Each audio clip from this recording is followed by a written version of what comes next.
Hello everyone. सो अब हम start करेंगे वेल हाइड्रोलिक्स के जो एडिशनल क्वेश्चंस है। ये जो टॉपिक है वेल हाइड्रोलिक्स वो आपका जियोटेक में भी है और आपका हाइड्रोलॉजी में भी है। ठीक है, तो हम ये हाइड्रोलॉजी में कवर कर दिए हैं। जियोटेक के एडिशनल जो क्वेश्चंस है जो हम क्वेश्चंस कर चुके हैं उसके एडिशनल कुछ क्वेश्चंस बच गए हैं, जो 1 मार्क्स और 2 मार्क्स दोनों का कंबाइन करके इसमें जितने भी एडिशनल क्वेश्चंस है वो इसमें कवर किया गया है। तो देखते हैं हम। फर्स्ट क्वेश्चन है the actual volume of the water that can be extracted by the force of gravity from a unit volume of aquifer material is known as actual volume of water that can be extracted from a unit volume। तो ये क्या हो गया, suppose एक आपका soil है ना, sample है, इसमें हम कुछ फोर्स लगाए और वॉल्यूम वाटर निकाले, तो कितने वॉल्यूम ऑफ वाटर आपका निकल जाएगा बाय यूनिट वॉल्यूम ऑफ एक्विफायर। तो ये हो जाएगा volume of water extracted, volume of water extracted bye we T total volume. तो ये क्या होता है अपना स्पेसिफिक यील्ड एस वाई। तो स्पेसिफिक यील्ड ये आपका करेक्ट आंसर। नेक्स्ट देखते हैं हम। ये आपका 1 मार्क्स का है, इसमें दोनों मेंशन है 1 मार्क्स 2 मार्क्स, तो ये अभी 1 मार्क्स के चल रहे हैं। नेक्स्ट देखते हैं। Water table drops by 3 metre. Drop हुआ 3 मीटर मतलब क्या है, अनकन्फाइंड एक्विफर। ये बनाते हैं, तो ये आपका इनिशियल लेवल हो गया, ये आपका फाइनल लेवल हो गया। ठीक है, तो ऐसा हो गया। ये यहाँ था, फर्स्ट में था, सेकंड में वाटर लेवल यहाँ पहुँच गया। और ये डेप्थ कितना है, ये 3 मीटर है। 3 metre in an irrigable land of area 50 hectare, area भी दिया है। If porosity and specific retention are 0.3 and 0.1 respectively, the change in storage in and the change in storage in hectare metre, ये hectare metre होना चाहिए, in hectare metre is. तो again जैसे question आ रहे हैं, इसका फॉर्मूला क्या था, change in ground water storage is equal to change in ground water table into area हो गया, इनटू आपका स्पेसिफिक यील्ड हो गया। स्पेसिफिक यील्ड हमें नहीं पता, लेकिन तो स्पेसिफिक यील्ड क्या होता है आपका, पोरोसिटी माइनस स्पेसिफिक रिटेंशन, दोनों आपको दिए 0.3 माइनस 0.1, तो हो जाएगा 0.2। सिंपल क्वेश्चन है एकदम, ये ऐसे बहुत क्वेश्चन कर चुके हैं हम लोग। तो change in ground water table कितना है 3 मीटर, इनटू एरिया कितना है आपका 50 हेक्टेयर, इनटू स्पेसिफिक यील्ड 0.2। तो ये मीटर में हेक्टेयर में, तो यूनिट क्या हो जाएगा मीटर हेक्टेयर, यही आपको पूछा गया था। तो ये कितना हुआ 3 इंटू 50 150, 150 इंटू 0.2, तो एक पॉइंट कट गया, 15 into 2 that is 30 hectare metre. ये ध्यान रखना, जो सिंपल सिंपल आपके कैलकुलेशन है ना, अगर आप बिना कैलकुलेटर के ही कर लो तो ज़्यादा अच्छा है, उससे टाइम बचेगा। आपको टाइम भी सेव करना है ना, गेट में आपको टाइम मैनेज भी करना है। ठीक है, तो ऑल्दो अगर आप वैसे करेंगे तो कुछ गलती हो सकता है, लेकिन आप जितना ज़्यादा करेंगे ना, प्रैक्टिस करेंगे, उतना ज़्यादा आपको ये कॉन्फिडेंस आते जाएगा और गलती होने के चांसेस कम रहेंगे। ठीक है, तो प्रैक्टिस करते रहना है। नेक्स्ट क्वेश्चन देखते हैं। अ soil formation through which only seepage is possible, only seepage is possible being partially permeable and capable of being insignificant yield is classified as। तो आपका सीपेज इज पॉसिबल बोला और पार्शली परमेबल बोला है। तो हम देखते हैं सब एक्विफर लाइन से देखते हैं हम क्या क्या था। एक्विफर क्या था, उसके पास दोनों अच्छे थे, मतलब पोरस भी था और परमिएबल भी था, दोनों थे परमिएबल। अब एक्विफर हो गया, इसमें दोनों था, दोनों किसमें नहीं था, एक्यू फ्यूज हो जाता है तो हमारे कोई काम का नहीं है, तो वो aquifuge neither porous nor permeable. ठीक है, ये सब तो ठीक है। अब बचा क्या, अब बचा एक्विटार्ड और एक्विक्ल्यूड, ये दोनों बचा। क्ल्यूड मतलब ग्लू होल्ड करके रखने वाला, होल्ड करके रखना है तो वो इम्परमेबल होगा। अब ये तीनों परमेबल, तो ये तीनों पोरस तो है, ये तो हमें पता है, तो ये भी पोरस हो गया, ये भी पोरस हो गया। ठीक है, ये क्या हो गया ग्लू। ठीक है, तो ये इम्परमेबल। तो बचा क्या हमारा, एक्विटार्ड बचा। एक्विटार्ड मतलब सेमी परमेबल, और सेमी परमेबल है तो ओनली सीपेज आपका पॉसिबल रहता है, ये ध्यान रखना, ओनली सीपेज इज पॉसिबल। तो आंसर हो गया आपका aquitard. So B is the correct answer. ठीक है, नेक्स्ट। ये भी आपका 1 मार्क्स था, 99 में पूछा गया था। नेक्स्ट क्वेश्चन, ये आपका रिलेशनशिप बिटवीन, ऐसा क्वेश्चन हम और देखे हैं, ये 2 बार पूछा गया है। Relationship between porosity specific retention of an unconfined aquifer. Obviously ये दोनों अनकन्फाइंड एक्वीफर के लिए ही डिफाइन किया जाता है, ऑफ एन अनकन्फाइंड एक्वीफर, तो ये तो हमें पता है, porosity is equal to specific yield plus specific retention, ठीक है, तो A is the correct answer. Next, velocity of flow is proportional to first power of hydraulic gradient in Darcy's law, ठीक है, ये क्या बोल रहा है, first power of hydraulic gradient बोल रहा है। This law is applicable to, जो हमारा डार्सीज लॉ रहता है ना, वो सिर्फ लेमिनार के केस में एप्लीकेबल रहता है, सिर्फ लेमिनार फ्लो में, ठीक है, laminar flow in porous media, so C is the correct answer. Next question, ये 20 में पूछा गया था, गेट 21 मार्क्स सेट 1, 21 ये आपका 21 में पूछा गया, 21 1 marks set 1। Two reservoirs are connected through a homogeneous and isotropic aquifer having hydraulic conductivity K of 25 metre per day. Two reservoirs कौन कौन सा, ये आपका रिजर्वायर 1 हो गया, ये आपका रिजर्वायर 2 हो गया। दोनों के बीच में क्या है, दोनों कनेक्ट है, किसके कारण, एक एक्विक्ल्यूड के कारण, ये गिवन है ना एक्विक्ल्यूड, क्ल्यूड मतलब क्ल्यू होल्ड करके रखता है ना, ऊपर एक्विक्ल्यूड है, नीचे क्या है, नीचे एक्वीफर है, तो पानी कहाँ से पास होगा, सिर्फ यहाँ से पास होगा।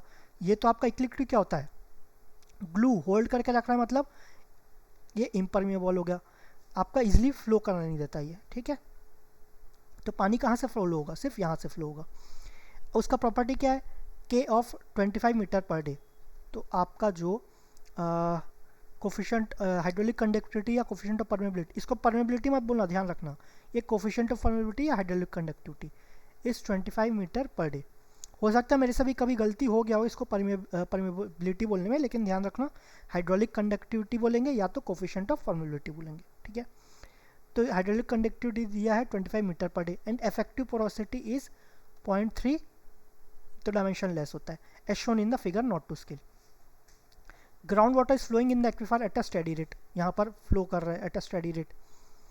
If water one in reservoir is contaminated, इसमें कुछ पॉल्यूशन है या कंटामिनेटेड है, then the time in days taken by the contaminated water to reservoir 2 will be, मतलब जो कंटामिनेशन रिजर्वायर से रिजर्वायर 2 में पहुंचने में कितना टाइम लगेगा, तो टाइम का फॉर्मूला क्या होता है, सिंपल, डिस्टेंस बाय वेलोसिटी, ठीक है, डिस्टेंस तो हमें पता है कितना है, ये आपका डिस्टेंस 2 किलोमीटर, वेलोसिटी हमें निकालना है, तो वेलोसिटी क्या हुआ, के आई रहता है, के कितना दिया है आपको 25 मीटर पर डे, ठीक है, आई कहता है, आई आपका होता है del H by del L, ये हो गया।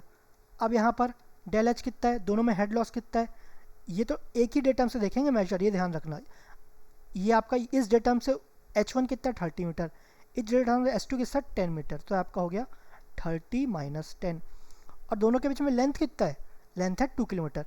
अब लेंथ को देखना, हॉरिजॉन्टल लेंथ मत लेना, हम ये वाला लेंथ लेंगे, ये क्यों लेंगे, क्योंकि पानी इसके अलोंग बहेगा ना, इसके अलोंग बहेगा तो उसको 2 किलोमीटर ट्रैवल करना पड़ेगा, अगर पानी को ऐसा बनाया जाता तब इसको हॉरिजॉन्टल हाइट लेते, तो ये ध्यान हॉरिजॉन्टल लेंथ लेते, तो ध्यान रखना जितना पानी बहेगा उतना लेंथ लेंगे, तो यहाँ पर हो गया 2000, तो ये आपका हो जाएगा के, तो इसकी वैल्यू कितनी आएगी, ये आ गया 20 बाई 2000, तो आ गया 100, तो ये हो गया 0.25 metre per day, 0.25 metre per day, ये क्या है आपका वेलोसिटी।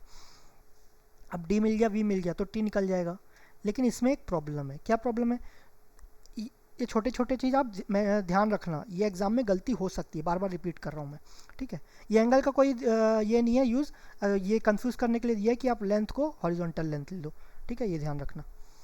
अब जो v है ना, वो एक्चुअल वेलोसिटी नहीं है, इसको क्या बोलते हैं हम, डिस्चार्ज वेलोसिटी,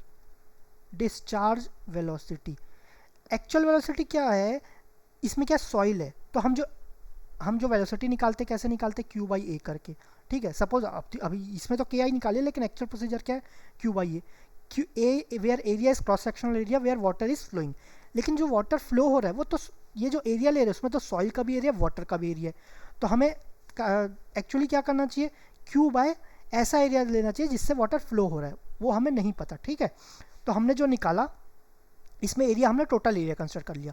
अब एक्चुअल में तो एरिया कम होना चाहिए, एरिया कम हो जाएगा तो क्या हो जाएगा, डिनोमिनेटर कम हो जाएगा, तो आपका एक्चुअल वेलोसिटी वो आपका बढ़ जाएगा। तो एक्चुअल वेलोसिटी का फॉर्मूला क्या है, एक्चुअल वेलोसिटी या सीपेज वेलोसिटी, इसका फॉर्मूला होता है जो डिस्चार्ज वेलोसिटी है डिवाइड बाय पोरोसिटी, ठीक है। तो इसको पोरोसिटी क्या है, volume of fights into total volume, तो वॉल्यूम ऑफ फाइट्स से डिवाइड करते हैं इंटू टोटल वॉल्यूम, ठीक है। तो ऐसा हुआ, तो ये हो जाएगा 0.25, ये याद रखना formula, seepage velocity is equal to discharge velocity by porosity. Porosity आपका 0.3 दिया है, ठीक है। तो इसको अभी ऐसे ही रहने देते हैं, तो डिस्चार्ज वेलोसिटी निकल गया। और ये ध्यान रखना T is equal to D by V S है ना, डिस्चार्ज वेलोसिटी। जहाँ पर फॉर्मूला बुक बना रहे हैं उसमें डी बाई वी एस लिख लेना, वी मत लिखना, नहीं तो आप कंफ्यूज हो जाओगे बाद में फिर, ठीक है। अब इसमें आप वैल्यू पुट कर देते हैं, तो ये हो गया 2000, फिर वी एस कितना है 0.25 इंटू 0.3, ऊपर आ गया ना, तो इसको 2000 इंटू 30/25 पॉइंट कर दिए, ठीक है। अब ये 1 ये 8 इंटू 80, तो ये कितना हो गया 2400। और ये वी एस कितने था, मीटर पर डे, तो ये भी कितना है मीटर पर डे, ये भी आपका मीटर पर डे, तो मीटर मीटर कैंसिल, मीटर नीचे था, डे ऊपर था, तो डे आ जाएगा, तो 24,000 डेज, ठीक है। Next question, the difference between the free water levels in 2 wells, 2 well दिया है, difference between the water levels in 2 wells, दोनों वेल्स के बीच में वाटर लेवल का डिफरेंस क्या 48 metre, in an aquifer is sorry the difference between the free water levels in 2 wells 48 metre part in an aquifer is 0.6 metre. मतलब क्या बोला है, सपोज एक एक्वीफर है, यहाँ पर हम वेल बनाए है ना, तो दोनों में हाइट कितना है, यहाँ पर जो है वो रहेगा आपका, इन दोनों के बीच में जो डिफरेंस है, इन दोनों के बीच में जो डिफरेंस है हाइट का, वो है 0.6 मीटर। लेकिन आपका इसका डिस्टेंस कितना है, ये आपका 48 मीटर है, ठीक है। 48 मीटर का डिस्टेंस है दोनों वेल्स का, दोनों वेल्स का डिस्टेंस 48 मीटर, और जो हाइट डिफरेंस है वो 0.6 हो गया। It took an interval of 8 hours between detecting the traces of a tracer material at the 2 wells in succession. मतलब एक वेल से दूसरे वेल में जाने के लिए ट्रेसर को कितना टाइम लगता है, ये लगेगा 8 आवर्स, ये 8 hours. The porosity in the aquifer is 25%, porosity दिया है आपका 25%। The coefficient of permeability, coefficient of permeability निकालना है, लेकिन इसका रिलेशन क्या है, के का फॉर्मूला, के का एक तो फॉर्मूला रहता है के not gamma W by mu, एक तो ये रहता है, ठीक है। लेकिन गामा डब्ल्यू म्यू कुछ नहीं दिया है, ना ही के नॉट, तो ये तो यूज़ नहीं आएगा। हम डार्सीज लॉ से निकाल सकते हैं, v इज इक्वल टू के आई, ठीक है, v इज इक्वल टू के आई। आई क्या हो जाएगा हमारा, I is equal to head loss, head loss कितना दिया है 0.6 दिया है, डिस्टेंस कितना है 48 मीटर, तो ये आपका हेड लॉस हो गया, ठीक है। इसको ऐसे ही रहने देते हैं, अगर सॉल्व करोगे 6/480, तो ये 1/80 ऐसा हो गया, ठीक है।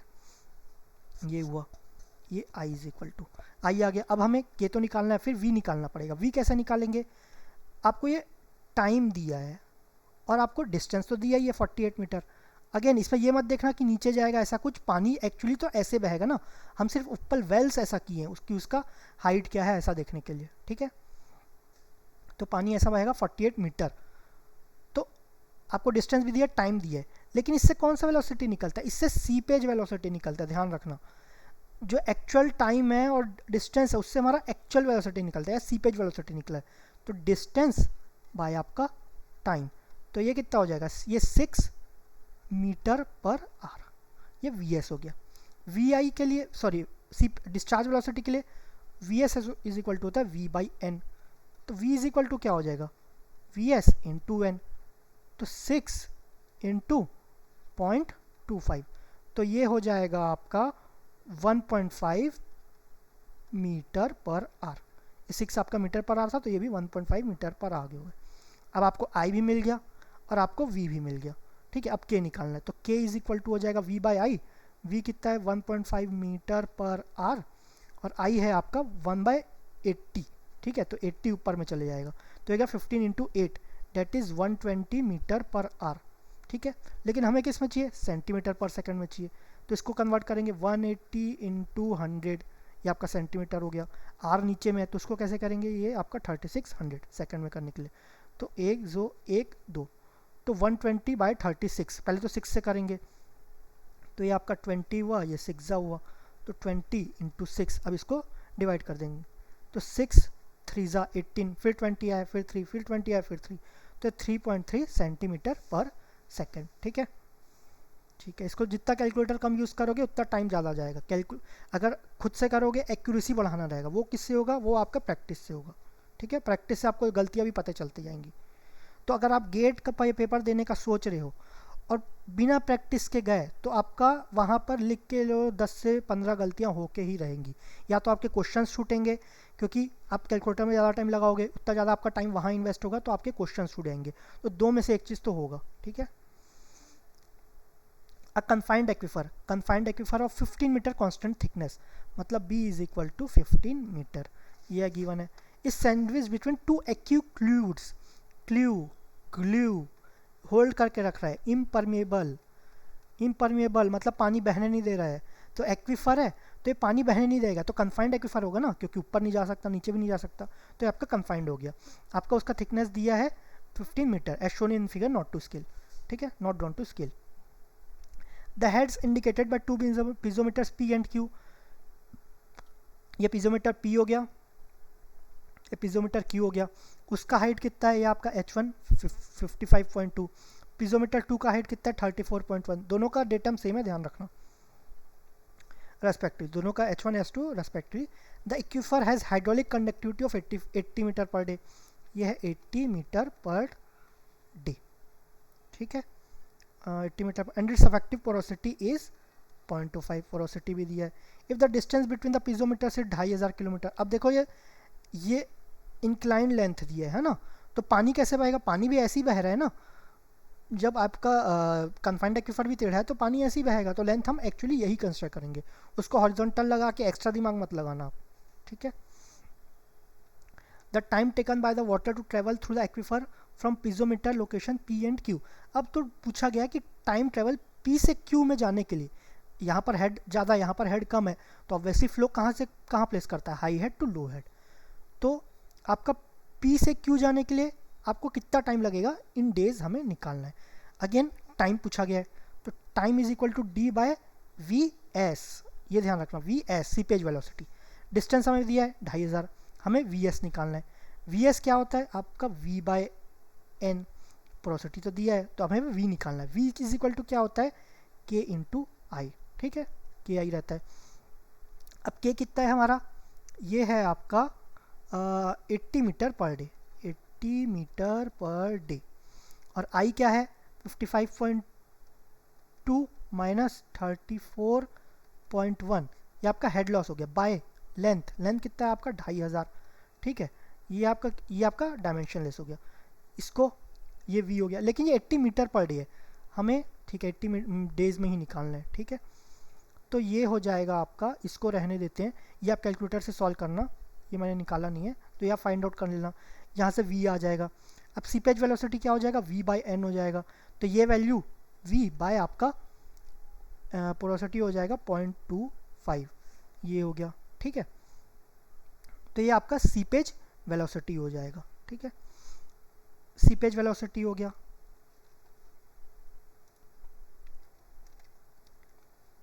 ये आपका जो आपका डिस्चार्ज वेलोसिटी है ये आ रहा है आपका एक सेकेंड, इसको 0.6752, तो ये आ रहा है 0.6752।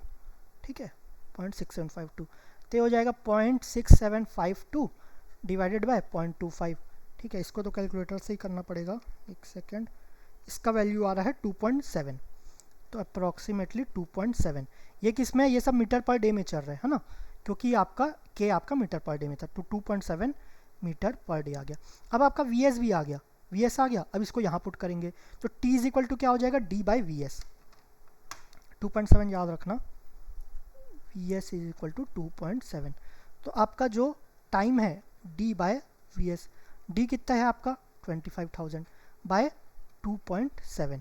ठीक है, तो ये आ जाएगा आपका, एक सेकेंड, 2.7, तो ये हो जाएगा 925.925, तो ये आ गया आपका 925.925। तो ये आपका मीटर में था, ये मीटर पर डे में था, तो आंसर आ जाएगा 925.925। तो अप्रॉक्सीमेटली हमें 1 डेसिमल तक चाहिए, तो आपका 925.9 मीटर, सॉरी डेज। ठीक है, ये आपका 19 में पूछा गया था, 2 मार्क्स, सेट 2। ठीक है, नेक्स्ट क्वेश्चन देखते हैं। इसमें पूछा गया है a tube well of 20 centimetre dia 20 centimetre डाला, fully penetrates a horizontal homogeneous and isotropic confined aquifer of infinite horizontal extent, ठीक है। डाया 20 सेंटीमीटर है, कन्फाइंड है। The aquifer is of 30 metre uniform thickness, उसका बी भी दिया है, तो बी दिया है 30 मीटर। आपका डाया दिया है, डाया ऑफ वेल 20 सेंटीमीटर या 0.2 metre. A steady pumping at the rate of 40 litres per second. अब इसमें पंपिंग दिया है, डिस्चार्ज दिया है 40 लीटर्स पर सेकेंड, ठीक है। तो हमें इसी से पता चल सकता है कि डिस्चार्ज वाला फॉर्मूला लगेगा, ठीक है। Steady pumping rate of 40 litres per second from the well for a long time results in a steady drawdown of 4 metre at the well face. इसका क्या मतलब हुआ? A steady pumping rate at the rate of 40 litres per second discharge हुआ from the well for a long time results in a steady drawdown of 4 metre at the wall face. तो suppose एक confined aquifer बनाते हैं, ठीक है। यहाँ पर well डग की तो ठीक से बनाते हैं। आपका ये कन्फाइंड एक्विफर है, यहाँ पर एक वेल बनाए, ठीक है। तो आपका जो कोन ऑफ डिफ्रेक्शन है यहाँ तो बनेगा नहीं, यहाँ तो पूरा पानी रहेगा ही, पानी तो कम होगा नहीं। इसकी थिकनेस की कितनी दी है? थिकनेस है 30 मीटर। तो यहाँ से कुछ उसका पिज़ोमेट्रिक हाइट है ना, वो आपका कुछ ऐसा बनेगा। तो सपोज ये आपका ओरिजिनल पिज़ोमेट्रिक हाइट है। और डाया ऑफ वेल कितना दिया है? ये आपका दिया है 0.2 मीटर, ठीक है। यहाँ तक हो गया। अब इससे जो डिस्चार्ज निकल रहा है वो आपका 40 लीटर्स पर सेकेंड निकल रहा है। अब जो इसमें ड्रॉ डाउन है एट वेल फेस क्या हो जाएगा? ये वाला। तो ये वाला जो हाइट है ये आपका है 4 मीटर, ठीक है। 4 मीटर मतलब हमारा S1 कितना है? 4 मीटर। जो वेल के पास आता है वो S1 हो जाता है ना। The subsurface flow at the well due to pumping study. ये सब सरफेस फ्लो पे जो वेल पंपिंग के कारण जो ये पंप कर रहे हैं वो स्टडी है, हॉरिजॉन्टल डार्शियन। जो फ्लो हो रहा है वो स्टडी है, हॉरिजॉन्टल डार्शियन है। And the radius of influence मतलब इसके सेंटर से यहाँ तक का डिस्टेंस जो है R, वो है 245 मीटर, ठीक है। 245 metre. The hydraulic conductivity of the aquifer, hydraulic conductivity हमें निकालना है, ठीक है। तो इसमें आपका कौन सा फॉर्मूला लगेगा? दो फॉर्मूला रहते हैं, Q is equal to pi के H2 square minus H1 square by आपका ln R2 बाय R1। एक तो ये है। दूसरा 2 पाई के B H2 minus H1 by ln R2 by R1। इसमें देखोगे इसमें पावर 2 है, मतलब पावर 2 मतलब बहुत स्ट्रॉन्ग है। स्ट्रॉन्ग किस में आता है? UN, दो एक्स्ट्रा वर्ड आता है ना UN, मतलब अनकन्फाइंड। इसमें 2 नहीं है, पावर में 2 नहीं है, तो आपका कन्फाइंड हो जाएगा, तो ये कन्फाइंड में लगेगा, ठीक है।